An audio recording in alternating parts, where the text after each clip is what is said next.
welcome to the Dark Side of Soul podcast. This is Joe. This is Sean.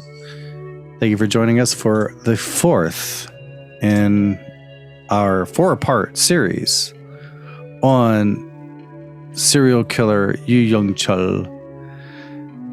I would be glad to be done with him.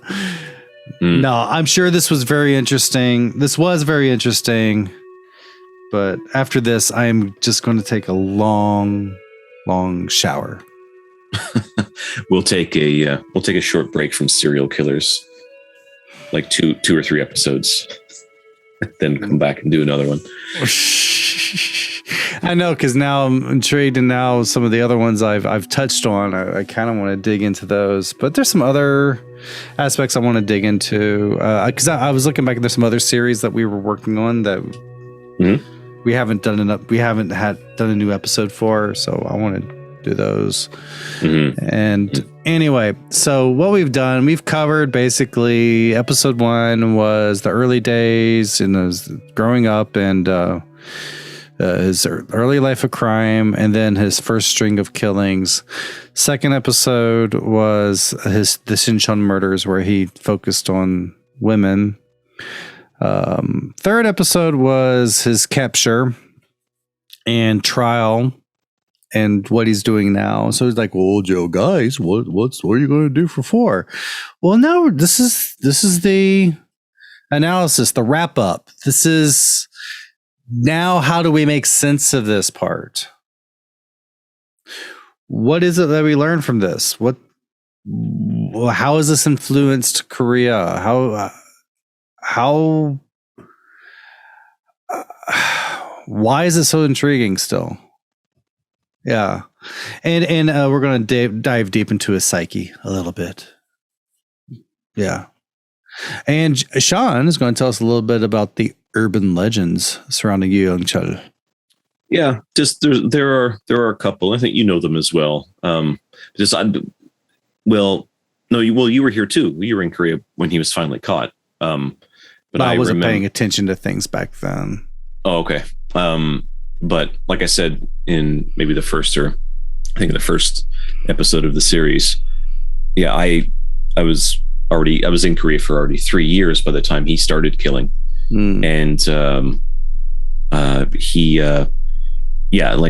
was a separation. They didn't know when all the elderly, mostly the elderly, were being killed in their homes, and then the murders of the women started, especially around Sinchon.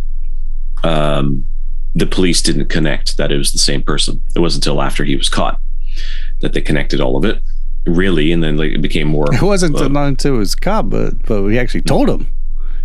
But yeah, yes, that's what I mean. Like, they didn't. He volunteered it. Yeah, that's right. But yeah, like a bunch of different rumors were swirling around, and it's kind of a mixture of urban legend and rumor as well. Kind of the rumors that existed at the time that I remember. So, frightening time. Well, I was going to just summarize tracking down a lot of what I was trying to find out about anything that's left over from that time. I mentioned this a bit in the previous podcast, the previous episodes. A lot of the places where the murders have happened, they've been demolished. Some places have become abandoned and overgrown. Many of the demolished buildings were rebuilt into multi-purpose buildings. Like I said, Yoo Young-chul's office tower where he lived was torn down, rebuilt. But I said after he was caught, the tenants in the building immediately moved out. There were stories of it being haunted. I remember someone told me, was it you, Sean, who told me this one? No, might have been someone on the tour. Of what? Okay, said it was one of those friend of a friend stories. Well, that's an urban legend, yeah. Or friend story. It said they had lived in the same building, and they said they kept hearing scrubbing sounds, water and scrubbing sounds. Now, I do not know if that was during the time this was happening or if this is like an echo ghost. Stir of echoes. Yeah, no, that wasn't me. I didn't tell you that. Yeah. That's interesting, though. Yeah, so the building owner brought in a mudang, a shaman, to hold some rites, do a good. Try to satisfy the people.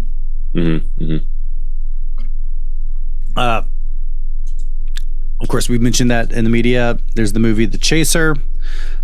There's also a book that came out in 2005 called Murder Addiction, which contains his biography.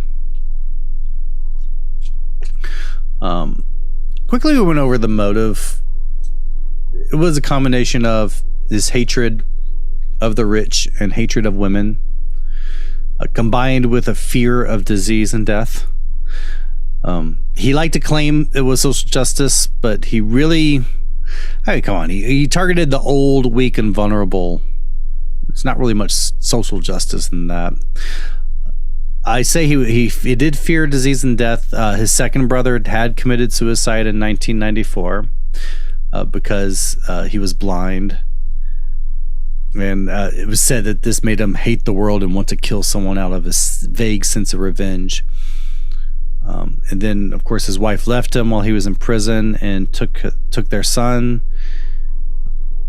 And then there was a woman he was dating after his first round of killings, and she dumped him when she found out that he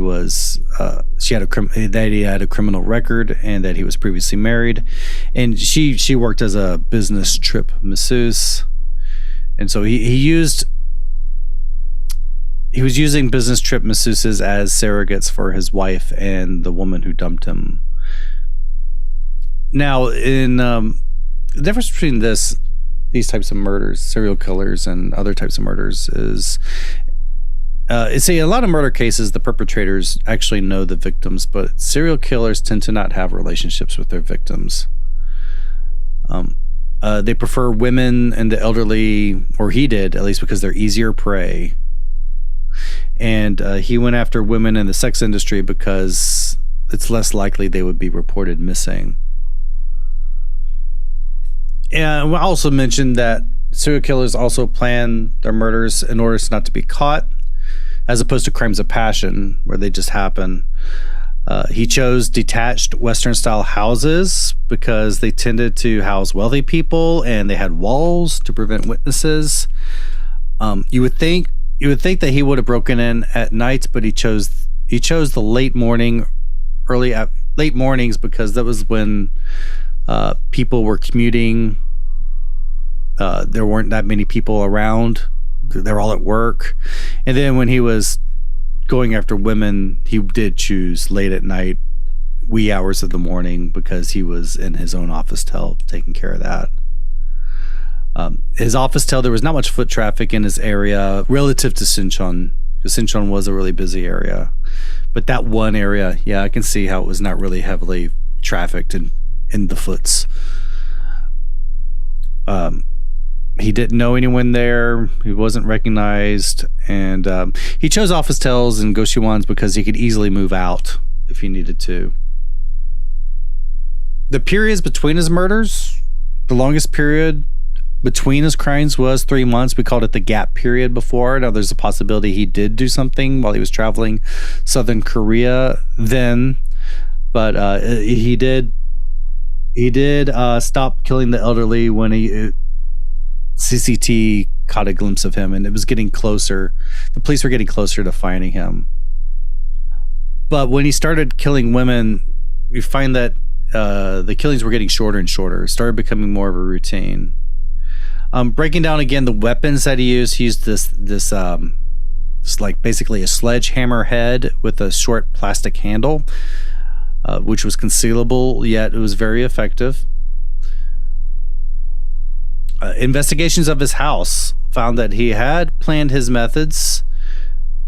When he did take taxis at dawn to bury the body parts, he pretended he was a trader going out to hawk his wares. Yeah, I mentioned a lot of this before. Why he used different types of gloves. He used the suede gloves to hide his fingerprints, and then the work gloves for the extra grip. And his jackknife was used to intimidate and incapacitate the victims, but it really wasn't meant as the main killing weapon. He worked really hard to hide his evidence by he tried to make them look like robberies. He tried to create fires. When he murdered the male vendor, he cut off his wrist with the handcuffs and threw them into the breakwaters, or he'd clip off women's fingertips and flush them down the toilet to keep them from being identified. And he would dispose the body parts at a construction site or on a mountainside in hopes that they would just be lost and forgotten. And even one case we talked about that was he forced one woman to make a phone call to her boyfriend saying she was quitting. Oh no! So made a phone call to her employer saying that she was quitting, so that the employer wouldn't consider her missing. Yeah, and so Sean, you said there were some urban legends. Yeah, like just a few things at the time when the killings were going on. Like, no one knew what was happening. Like, initially when all the people were being killed. So like I said, no one connected the two the killings of the people in their homes and the killings of the women. Yeah, it was because the MOs were so different. Yeah, but I heard, there was the rumor, and I've actually said it on the tours, and it turns out to not to be true, that he was transporting body parts via the subway. Okay, well, yes, right. So that came after, and yeah, when I used to say it on the tour as well, but in such a way that it was. I don't remember how I phrased it, but I would say it was suggested that it was said that he did that. Now, part of that particular urban legend that I heard was that was one of the confessions that he made. Oh, it could have been.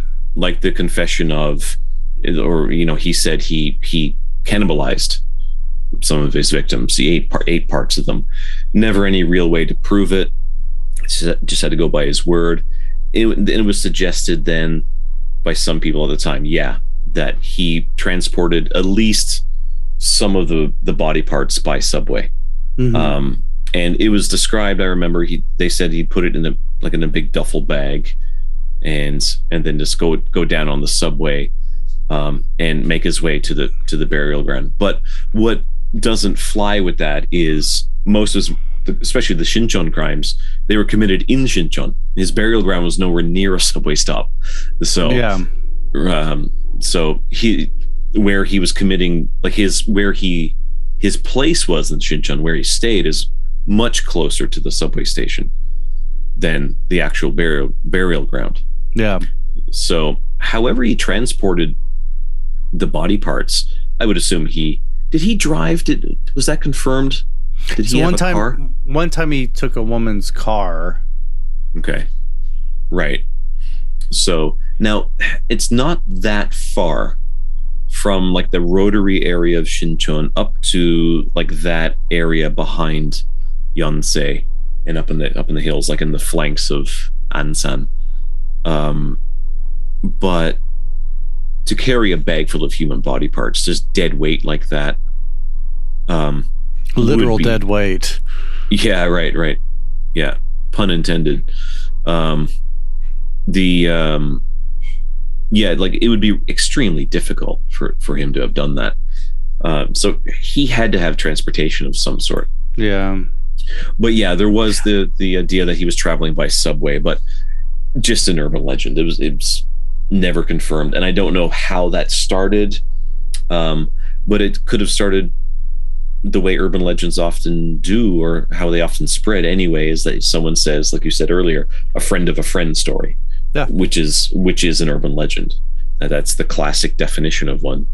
A friend of a friend experienced this, or a friend of my friend saw or heard somebody say that Yoo Young-chul took taxis or took the subway to his burial ground. So yeah. Yeah. And also at the news at the time, they were saying that it was some violent films, some DVDs or VCDs he had at his office tale were influences. Yeah, like that's completely, that's just the scapegoat, right? Mm-hmm. That's the common scapegoat. So scapegoats, you can go all the way back to, Jesus, I don't know. People probably, I don't really know the history, but I wouldn't doubt it if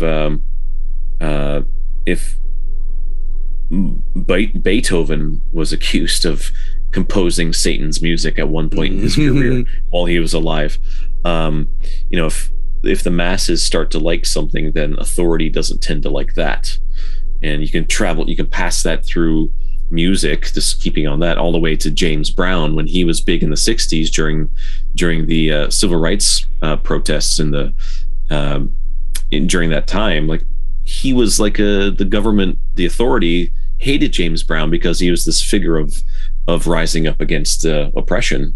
So yeah, anyway, that kind of, you can run the line through every generation. There's some bogeyman, even in the musical The Music Man.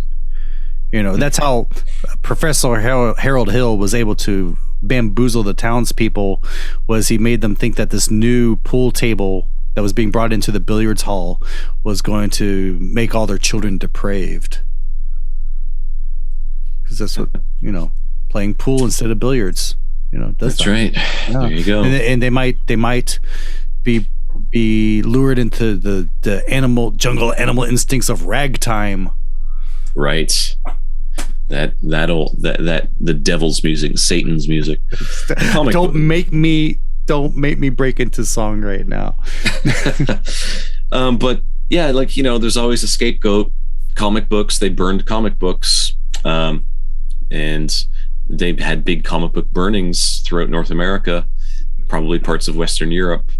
And I don't mean just the book burnings in Nazi Germany. I mean, they were burning comic books in the 1950s. So they were burning intellectuals in Han China.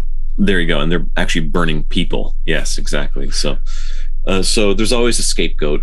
So these films were just a scapegoat. Like, people suggested that he killed because he watched these films, and you mentioned them in a previous episode, maybe in the first or maybe the last one after he was caught, I think, talking about being caught, where he it was like Very Bad Things and was the Korean movie Public Enemy. So yeah, I mentioned that in the previous episode. Yeah, right. So anyway, like those, it's just a scapegoat, but that was a legend for. Not so much a legend. That's not really an urban legend. That's just like I said, that's a scapegoat. But for years, like, I heard people say that. They're like, oh, he watched that movie, Very Bad Things, that American movie, Very Bad Things. We shouldn't watch that. And people are saying like it was an evil film. I was hearing people say that at the time. And I had heard of it, but I had never watched it. So after I heard about people talking about it, they said, like, did you hear that Yoo Young-chul loved this movie, Very Bad Things? And I was like, oh, really? That's okay. So what? People are like, no, the movie's bad. Like, that drove him to kill. It's like, that didn't drive him to kill. There's definitely a lot more involved than 120 minutes on a piece of tape. Yeah, he drove him to kill. Yeah. There's a lot more involved there. So, it was just the scapegoat, and so I did end up watching it after people said this, and it's a decent film. Didn't drive me to kill anyone, but those are so those were the two really big things at the time, that he transported bodies via subway, and that he was driven to kill by the films that he watched.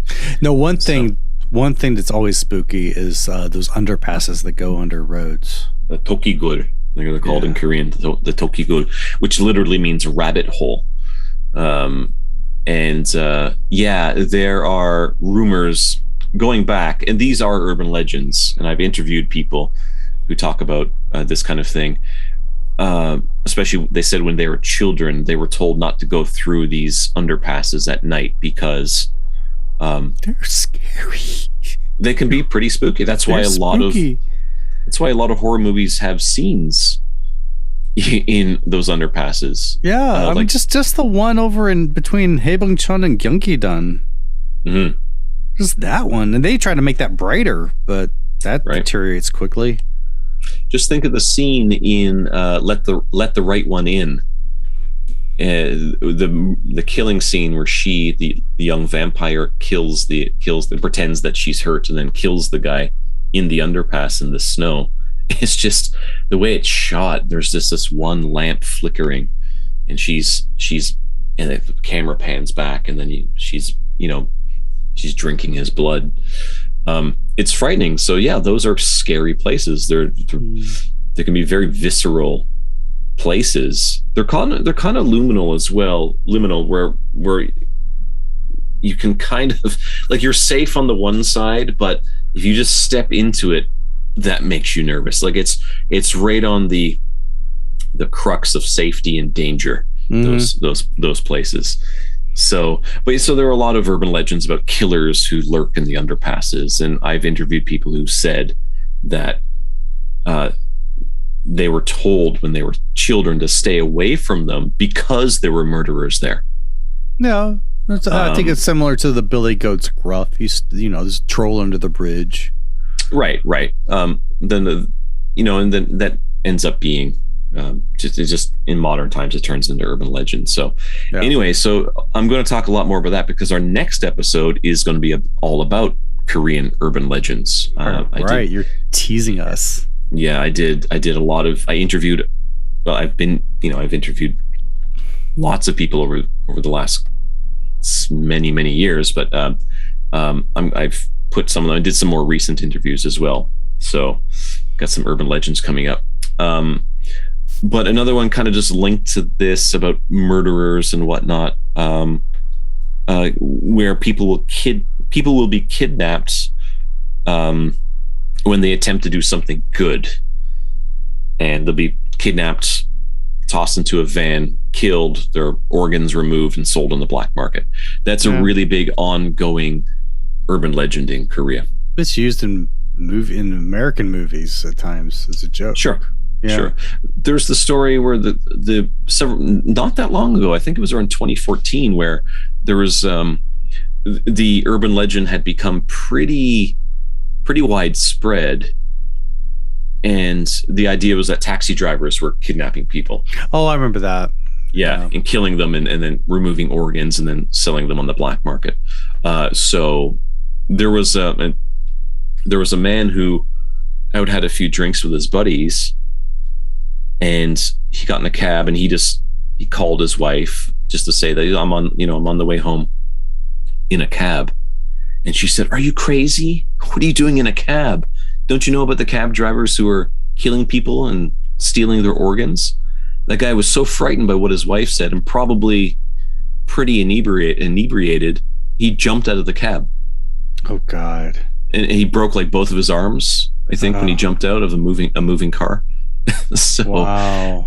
Yeah, I think that was around 2014. I'll have to double check, but I think that's when it was. But a lot of these urban legends really tend to play with people's heads, and a lot of them are linked to killers and like real fictional ones, like the taxi driver stealing organs. He's like 2014. You're saying 2014 was when that was happening? I think that was in 2014. Yeah, I'll double check. That's around when Uber was trying to get into the Korean market.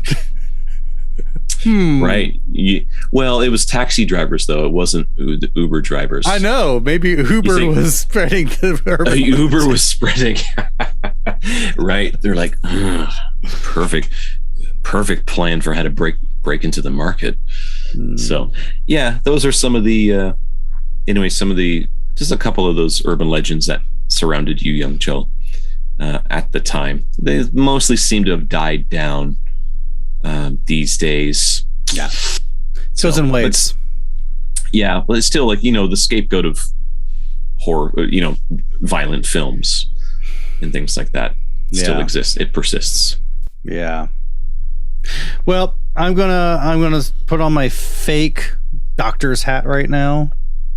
Dr. McPherson? Call him Dr. McPherson? Yep, and a lot of you who've watched a lot of the serial murder shows and such, I'm sure you're already familiar with this. But what I'm going to do is I'm going to break down what's called the 7 stages of serial murder, and we're going to show how this fits into the Yoo Young-chul. The first stage is the aura phase, which is the psychological preparation, where the person distances themselves from their social relations, and they really start drifting away from reality. They get a lot of their fantasies, their fantastic thoughts start getting some more substance, some more weight. Then the second stage is the trolling phase, which is kind of like the planning. They try to figure out who and how. They get really obsessive. They have really zealous behaviors with increased concentration and tension. A lot of fantasies, perverted desires that had been overlooked in the past get mixed in with this. And this is when they're actively positioning themselves to catch a victim or actively hunting them. Then the third stage is the flirting phase. I don't like that term. Where they try to gain the trust and the cooperation of the victim. And then the fourth is the capture phase, when the real person comes out. And they reveal who they are. And for a lot of serial killers, this is when they get their maximum pleasure, is when they reveal who they are and what their intentions are. Then number 5 is the actual murder phase. And overall, this tends to have a bit of a ritual. It becomes ritualistic. And I don't mean not like Indiana Jones and the Temple of Doom type of ritual. Just there are certain things like in an OCD type of way they do. They make sure that they commit the killings in the same way each time. Then sixth phase, the totem phase. It's kind of the huge decline, the sobering up phase. They will keep a totem from the victim.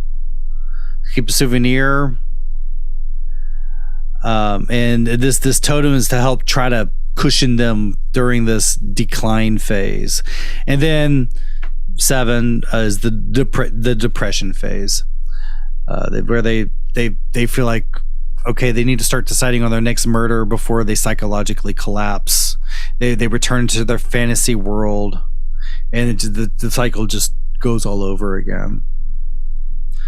And killers tend to get more violent and more ritualistic, more methodical in each one of these cycles, and they make improvements on their rituals. And I'm going to post this small little graph I got from an academic paper, and it was counting the days in between Yoo Young-chul's murders. And you can see at the beginning it's kind of sporadic. And then you saw when he started going after women and murdering them in his apartment, it started having an actual rhythm, and the numbers were the days, the gap periods were getting shorter and shorter in between,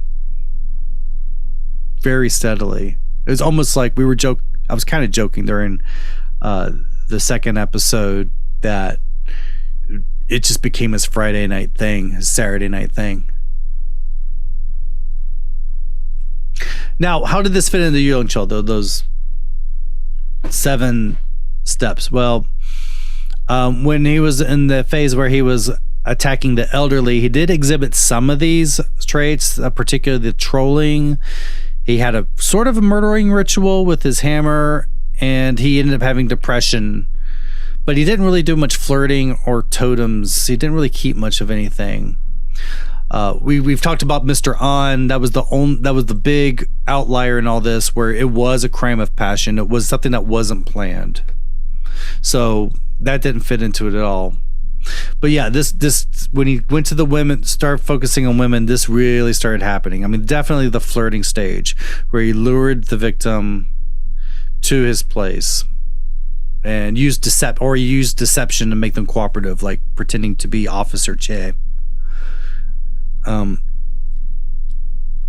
I was wondering about that too, was him using the Officer Che way. Is this part of the culture at the time was using authoritarianism as a form of connection with the victim. Oh God. Oh man, I must have been really weird when I wrote these notes. You were researching deep for weeks, right? So yeah. Because I was throwing in like there's still a hangover from authoritarianism, and it's considered, in the old Confucian system where whoever's older or higher ranked is considered more right in situations. You know what? I take that back. This isn't my original thought completely. I did get this from the academic paper. But in Confucian tradition, those in authority are obligated to take care of those under them in the relationship, and it creates a connection.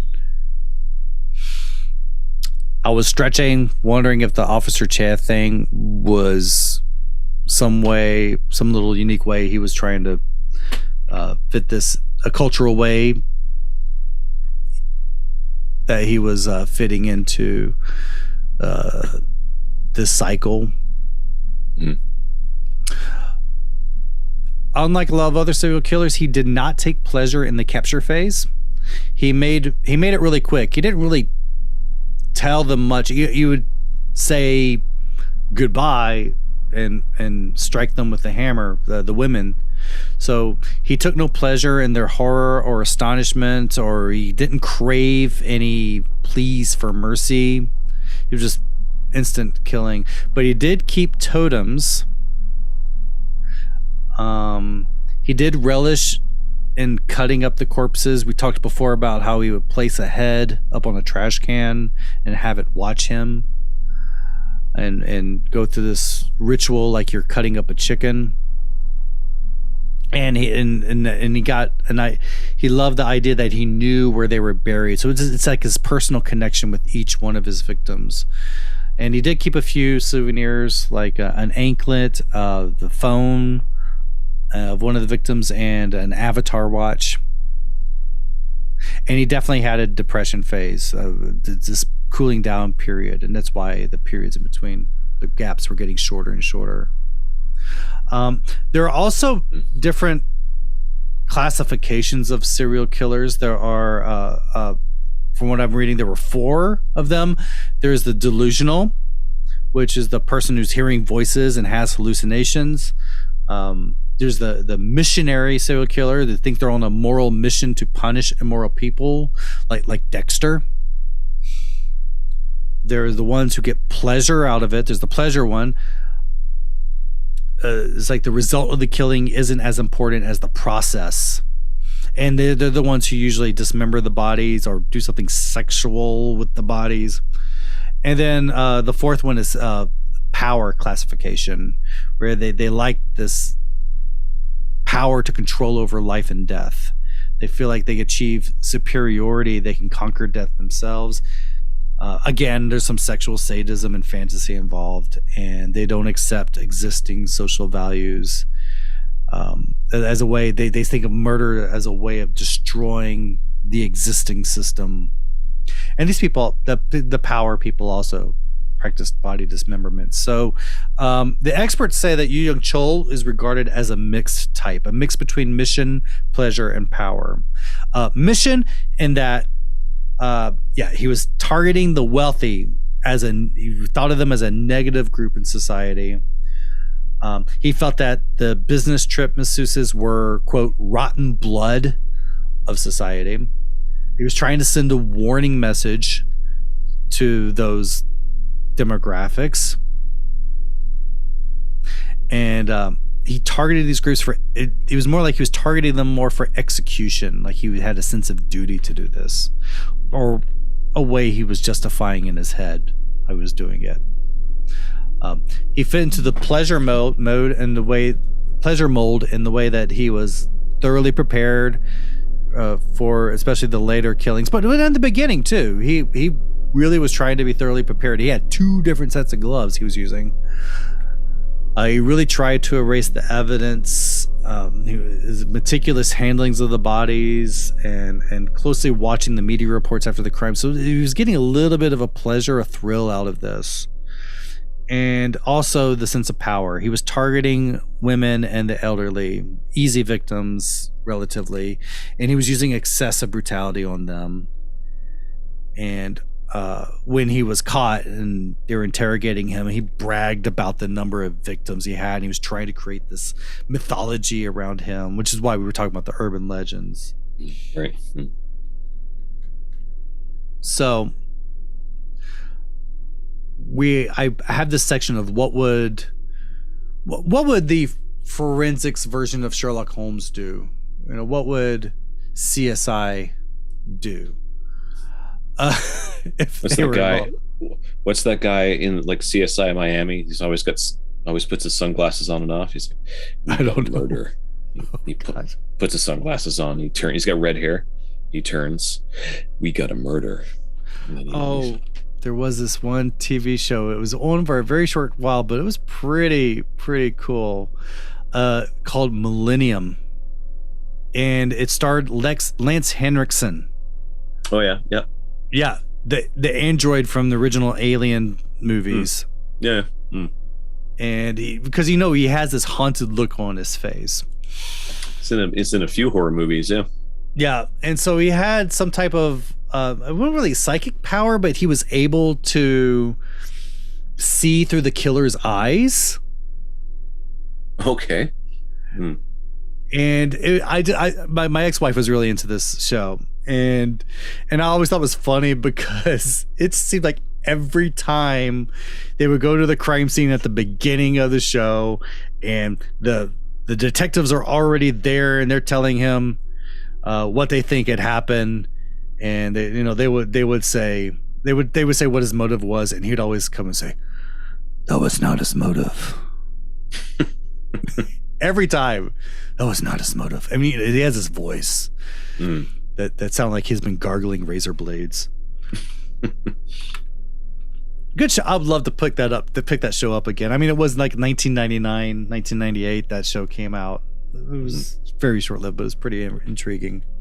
It was before the big string of the CSIs came out. Right. And Lance Henriksen. And it was leading into something, and they cut it out too early. Yeah. Anyway, sorry. No. I was just saying Lance Henriksen is awesome. Yeah. Yeah. It was that show really made me a fan of his. Yeah. No. Yeah. He's also in Close Encounters of the Third Kind. Oh God, where? Wait, hold on. It seems familiar. He's the character's name is Robert. That narrows it down.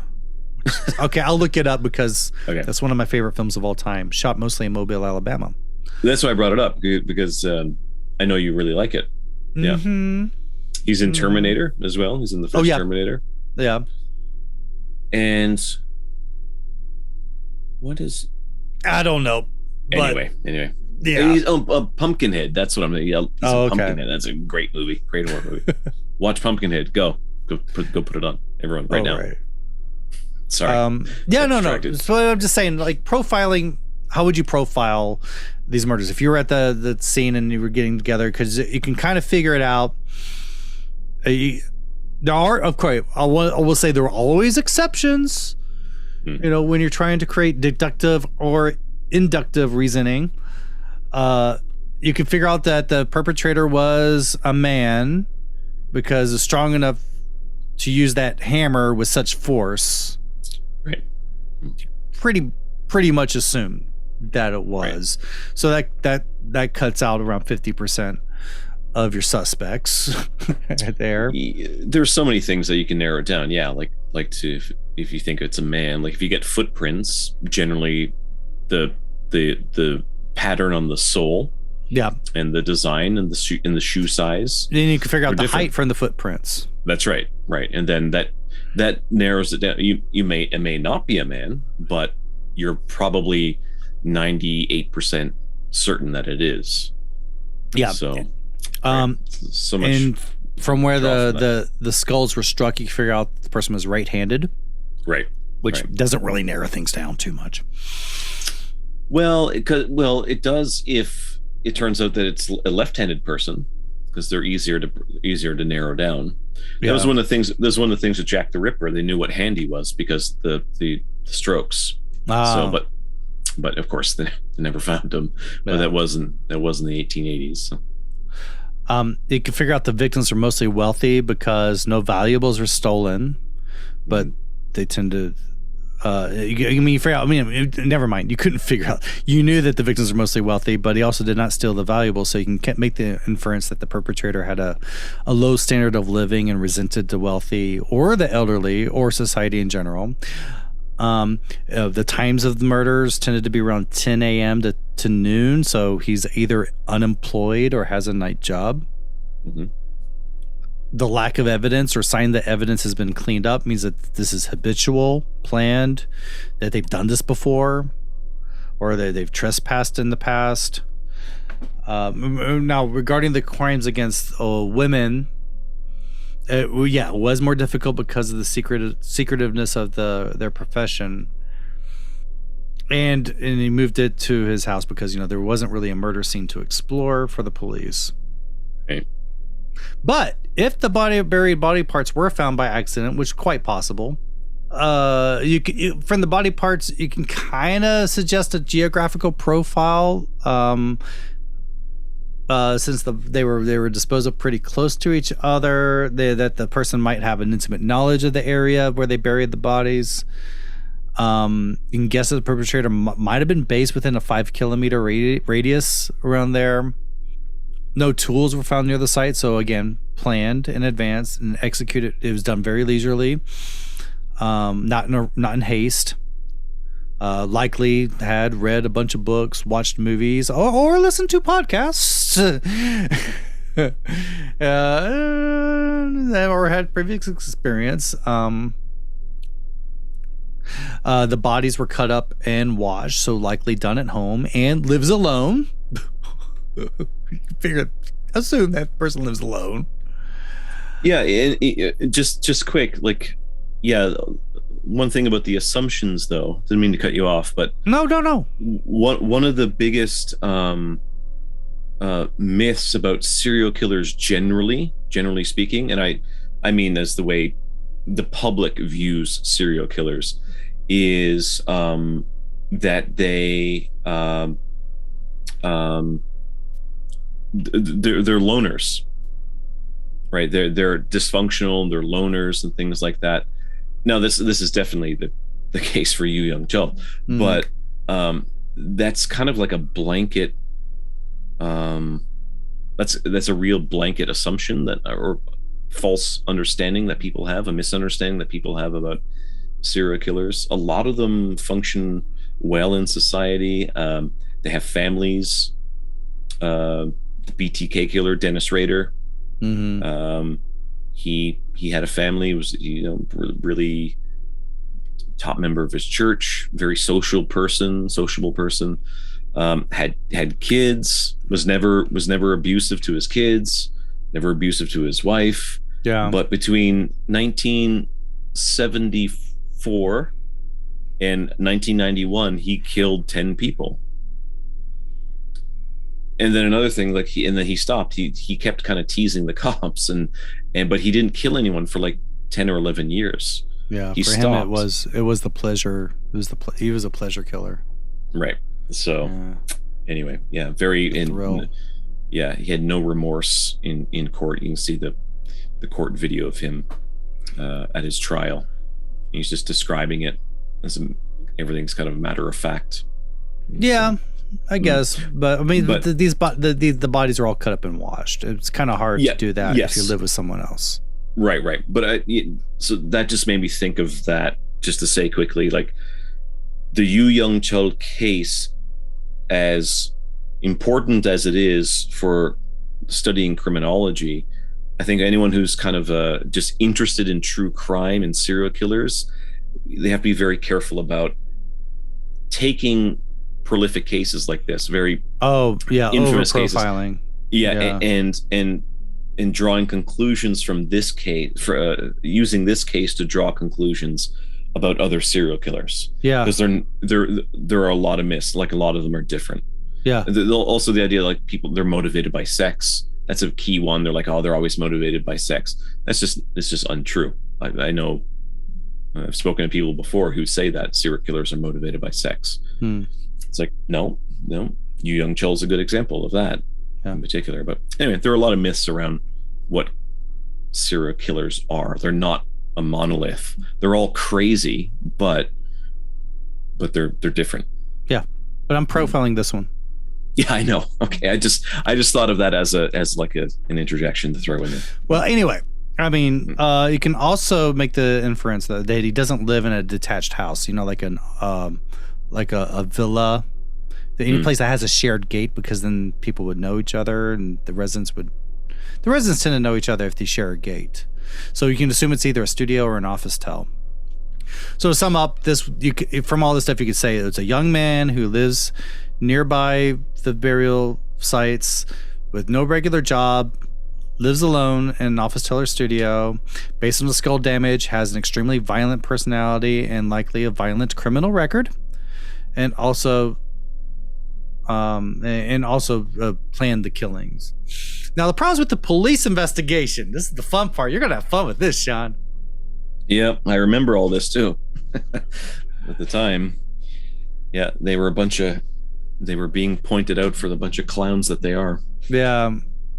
So the early murders, they're investigated primarily as theft scenes. They were focusing on the theft, or they were saying it was out of anger or personal reasons. So they were investigating their relatives and friends.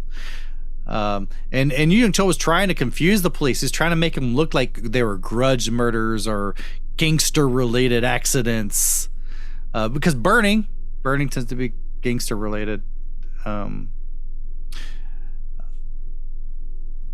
With the women, he was committing crimes against those with no money, and they really couldn't find a connection because it was outside their comfort zone. Their traditional methods were not working. Even though the methods of the crimes were kind of the same, they were in different areas of town, in different police jurisdictions. So it gave the criminal Yoo Young-chul time to strike again, because these jurisdictions, especially at the time, could still be today, they were treated as little fiefdoms, and there was no communication between the districts. So they treated all these as separate cases. If you've ever dealt with any organization with even the education office or immigration or anything, no one talks to the other. With Corona right now, where they're always saying like, well, we're making this rule, and then the journalist went and go ask an official and said, well, is this rule in effect? And they go, we weren't told anything about this rule. We should do an episode about the immigration in Korea. God, experiences. I'm already depressed enough. I don't want to talk about that. So yeah, people just don't communicate with each other. They huddle. They're too slow in taking action to coordinate. Two crime scenes showed the same footprints. And it was when that started happening. The Sodaemun and the Gangnam police met to talk about it, but they didn't conclude anything. And then a month later was the Hyewadong murder, and only then did they start connecting. Now they had 3 footprints because you had to collect them all. And I guess they concluded it was a 3-legged person or something. We got them all now. And it was only when the Seoul Metro Police, which was called the Seoul Provincial Police at the time, when they coordinated everything and said, okay, mofos, get together.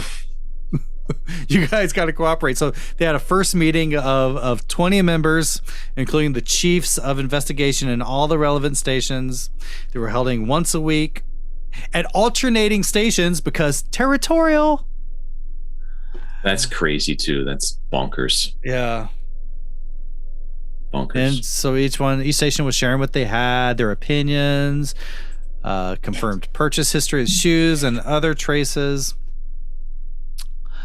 They started going to the files of people with violent criminal history and mental illness. But yeah, it is this tendency we've seen so many times of this tendency to start slowly, but then go really fast. And by the time they started kicking into gear, 8 people had already been murdered. There's a term called linkage blindness. I think, did you say this before, Sean? We talked about, I don't think I've used the term maybe, but we did talk about in a previous episode, cops doing this. Yeah. I don't think I used the term. They just don't link. They don't try to link anything. Now they're the opposite of conspiracy theorists who try to link anything that's not related with all their pieces of yarn. Yeah, when Yoo Young-chul started murdering the Bodobang ladies, yeah, people were just assuming that they were just cutting off contact and moving on. They didn't even know that they were missing. It was only like when Yoo Young-chul was arrested that they originally were arresting him for theft because they found him with the phone, but then he sat there and he actually confessed to these murders, and they still didn't believe him because of linkage blindness. Yeah. So that's what we talked about in an episode where there's the hotel murderer. He murdered the guy in the hotel, and then he dumped the body parts in the Han River, and they were finding the body parts like the head, the torso, and the arms and legs over a few days in the Han River. And it was in the Guro-dong hotel murder a couple of years ago. And then he turned himself in. He's like, yeah, I'm the guy who killed. Oh, yes. I killed the guy whose body parts were found in the Han River over the last few days. The cops are like, get out of here. They told him to go away. Yeah. And he's like, oh, okay. So he went to another police station, and they were like, oh shit. And then they believed him. So yeah, he was just turned away. See, the guy could have just walked out and went and killed somebody else. Yeah. If he wasn't a serial killer, he only had that one victim. But it's just so bizarre. Yeah, and there's also the old criticism that Korean police rely too heavily on confessions rather than forensics. The way that a crime is kind of proven is they take the suspect to the crime scene, and the suspect reenacts the crime somehow, shows them what they did. And so they ended up. Yoo Young-chul did that, yeah, and so they end up with little physical evidence for the prosecution. If you go back, we are working on a Dark Side of Seoul YouTube channel. I'm talking about it now, even though as of recording it's not really ready for launch yet, but I'm remixing some of our podcasts with video content and media, and I was redoing the Jijeon family, and a lot of the video I was able to procure was them going out to reenact their murders. Right. Yeah, they're all tied together. Mm-hmm. They're all bound together. Yeah, it's got them. Yeah, like a chain gang. Yeah. So, okay, dispel one of these theories. The people were saying that there might have been biological causes, like maybe if someone's born a certain way or from a certain family, they're bound to be this way. And just every single theory that has been posed since the early 20th century about linking criminality with genetics or inheritance, it's all been debunked. So I'm just throwing it all out there. Researchers have found that violent criminals do have some differences in brain structure and function, like specific neurotransmitter production or certain hormone secretions. What's funny is like the most biological factor in determining if someone could be a violent criminal is if the mother smokes during pregnancy or does drugs or drinks or has excessive stress. Because then the brain has poor serotonin production. And so they need to have that. They need to go to extremes to get that serotonin. A lot of us just get normally from watching a happy movie. So yeah, the reason I was bringing this up is that some of the Korean quote experts were trying to claim there was a hereditary reason for Yoo Young-chul's behavior. And no, it's fine. Nurture is much stronger than nature when it comes to these things. Yeah, I think a lot of these are just some notes I have about psychological factors. I don't think they're even related to this. The criminal character of a serial killer. They have extremely deviant personalities. They're overly affectionate or overly neglectful. When they're alienated from affection, they tend to find another object to engage in acts of affection, and they might even kill the person they love. They have a paranoid stalker-like obsession, and they're also obsessed with the body after the murder. They believe that their behavior is the social norm, which helps them eliminate their guilt and fear. And there's no they have this moral code that they're going on. And so it makes them more cold and calculating.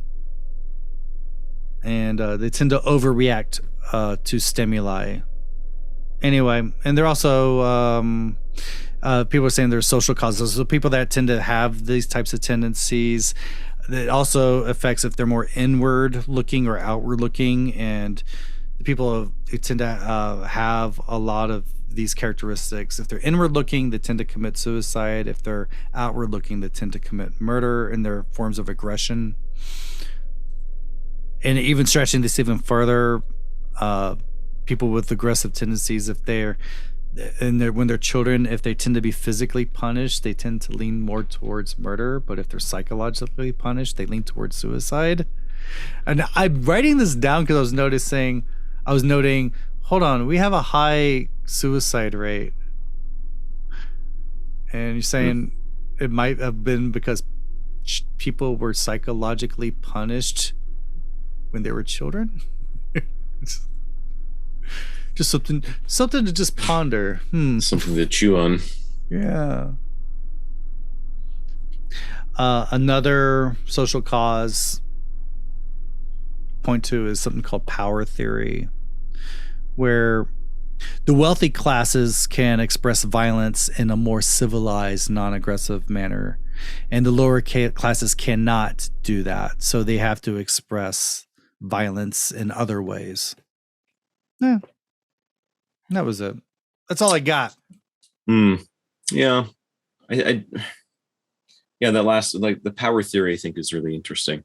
And that's why I'm throwing this out there, is that it's interesting. I'm not saying like, oh, this is all why he did it. I'm just like, these are just things to just think about. Right. Yeah. Right. So, yeah, interesting. So we're just going to go ahead. We usually have movie suggestions. Yeah, I got a bunch. But just to rename the movies that were associated with you, they did find videotapes in his apartment, and they associated these films to his murders, caused him to murder and things like that. As we mentioned, there's the Korean movie Public Enemy, 2002. Not Ice Cube. Yeah, you're right. Is he in Public Enemy? Oh God. Anyway, I've never seen Public Enemy.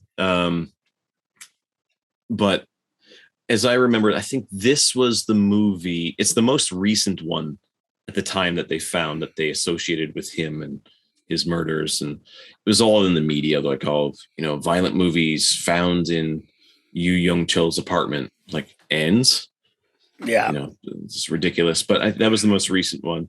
Then there was Very Bad Things and Normal Life. Yeah. I like Roger Ebert's review of Very Bad Things. What was that? Very Bad Things is not a bad movie, just a reprehensible one. Yeah, see? A lot. That's right. A lot of movies are not bad at all. They're just gross or reprehensible or weird. Yeah. Watch Begotten and then tell me you're like, that just fucked me up. There's one movie that keeps popping in my head. There's not even a serial killer in it, but there's a stalker. Mhm. It's called Happiness. It's by Todd Solondz, and I think it was made in the mid Oh, 90s. yeah. No, I know that movie. I know the one you're talking about. God, I've watched it. I swear, I think I've watched it 3 times. Not because I liked it. It's like the reason I would eat hongao, fermented skate, 3 times was just to make sure it was as disgusting as I thought it was. You were It's not really sure. it's a disgusting movie. I mean, there it is. It does have Philip Seymour Hoffman in it, Yeah. Yeah. and Right.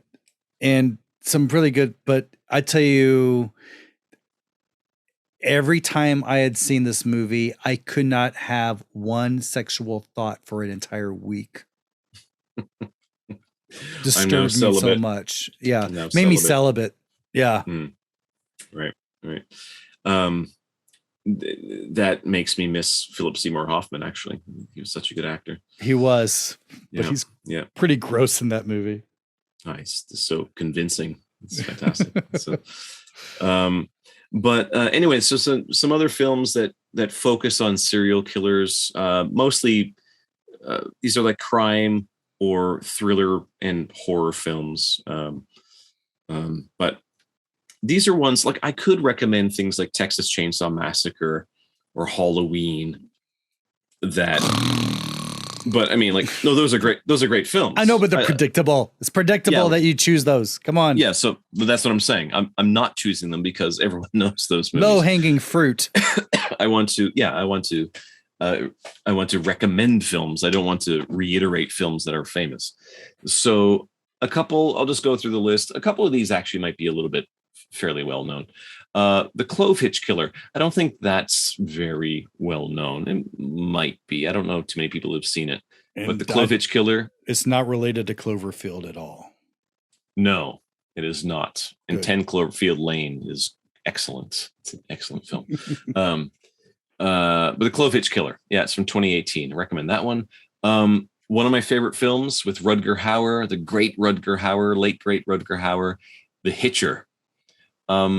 I think this is probably the most well-known, maybe the most well-known movie on the list. This is a fantastic film. I don't want to talk too much about the movies themselves. I did play The Hitcher when we were doing the Facebook Sunday night horror movie watch parties. I know they were big on rough on you, but man, I miss those. Yeah, they were fun. I stopped doing them, but because Facebook made the system difficult, and then Facebook doesn't allow it. They just got rid of the system entirely. But after Rutger Hauer died, I played that. So excellent film, The Hitcher, 1986. A two-parter, Creep and Creep 2, independent films. If you're in Korea, I think they're currently on Netflix. I think they're both still currently on Netflix. Creep and Creep 2, excellent, weird films, just really good. Watch those. Frenzy. Now this is a Hitchcock film. A lot of people say this is Hitchcock's last great movie, 1972, but serial killers. And one of the key things about this is that when he did Psycho about a decade before, Psycho is a far superior film. The censors were their arses were a lot tighter in 10 years before. So he got away with a lot more in Frenzy. Probably his bloodiest film, his grisliest film anyway. Where things like in Psycho were a lot of edits and cuts and suggestions of blood, even though you did see chocolate syrup going down the drain when Janet Leigh was killed in the shower. Hope that's not a spoiler. Oh, by the way, Creep and Creep 2 are on Korean Netflix. I just checked. Okay, good. Okay. So anyway, Frenzy, Hitchcock, 1972. Next one of my favorite films from one of my favorite directors, Mario Bava, Blood and Black Lace, 1964.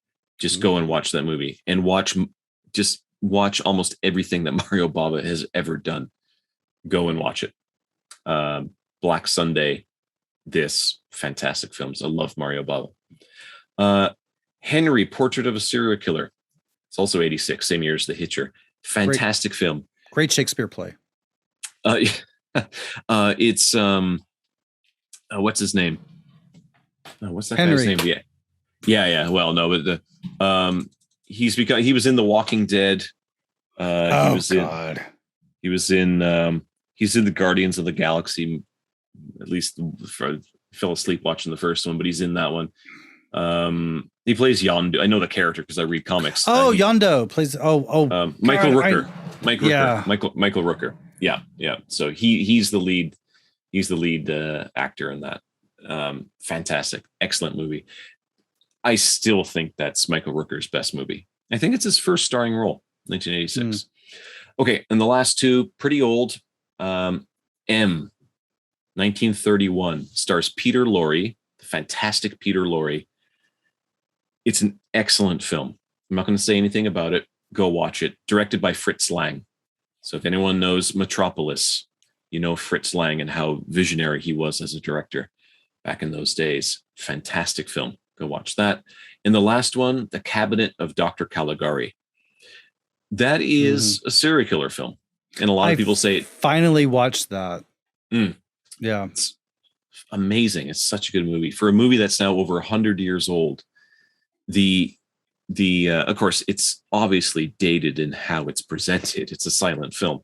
But that German expressionist filmmaking at the time, it's just amazing. It's just so good. It's just a beautiful film. The sets, the lighting, and the shadows. Yeah, that's right. And the painted shadows. The shadows are all painted on, and there's nothing at a 90-degree angle. Everything's on a weird slant, at least 180 degrees. Or 40 degrees, whatever. Everything's just a weird angle. It's bizarre. It's an unreliable narrator, but it's a serial killer movie. So fantastic. So that's the list. Klitsch, the Clove Hitch Killer, The Hitcher, Creep 2, Frenzy, Blood and Black Lace, Henry, Portrait of a Serial Killer, M, and The Cabinet of Dr. Caligari. Wonderful. That'll do it. That was great. Mm. We'd like to thank our top tier patrons: Angel Earl, Joel Bonamini, Sharon Cullen. Hold on.